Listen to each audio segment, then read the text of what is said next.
네, 이 사건 취재해온 사회부 정혜주 기자 나와 있습니다. 몇 가지 짚어보겠습니다. 정 기자, 이제 앞서 본 대로 권도영 대표가 위조 여권을 사용했다는 혐의로 몬테네그로에서 이제 재판을 받게 됐어요. 그러니까 권도영 대표가 언제 송환이 될지는 아직 명료하게 말할 수 없는 상황이다, 이렇게 봐야 되는 거군요. 네, 맞습니다. 권도영 대표가 아직까지는 언제 어디로 송환될지 쉽게 예측할 수 없습니다. 예. 권 대표의 국적은 한국이지만 전 세계의 투자자들이 걸쳐 있기 때문인데요. 전체 피해액은 지금까지 추산된 걸로만 50조 원이고 예. 국내에는 28만 명의 피해자가 있는 것으로 보입니다. 예. 해외까지 합친다면은 이제 훨씬 더 많은 피해자들이 있을 걸로 보입니다. 현재 최소 4개 나라의 수사 당국이 권 대표 한 명을 놓고 일종의 경합을 하고 있는 모양새인데요. 예. 한국 검찰은 지난해 5월부터 수사를 하고 있고 미국도 검찰과 증권거래위원회가 수사를 하고 있습니다.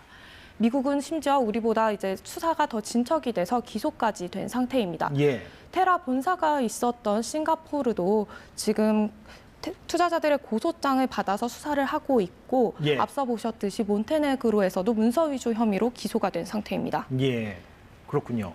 근데 몬테네그로에서 지금 재판이 마무리가 되면 뭐 한국이든 미국이든 싱가포르든 어디로 가기는 갑니까?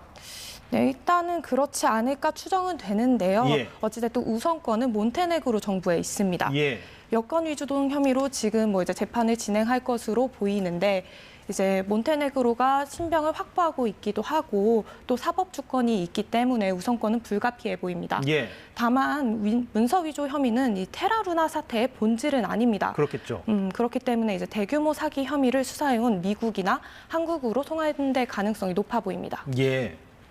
그 한국과 미국이 이제 좀 가능성이 높아 보인다는 얘기인데 송환이 된다고 했을 때 말이죠. 근데 그 두 나라 가운데 이제 어디로 가느냐? 이거는 그러면 그때 가봐야 한다? 그러니까 몬테네그로 당국이 결정한다, 이렇게 봐야 됩니까? 일단 미국과 한국 검찰의 협의 여부도 중요해 보이고 예. 네, 그 다음에 몬테네그로 법원이 판단을 할 것으로 보입니다. 예. 우리 법무부가 어제 이제 범죄인 인도 청구를 했는데요. 미국도 조만간 청구를 해올 것으로 보입니다. 예. 이제 법무부를 취재해 보니까 이런 경합의 전례가 거의 없었다고 해서 그렇기 때문에 일반적인 원칙만 있는 상황이라고 합니다.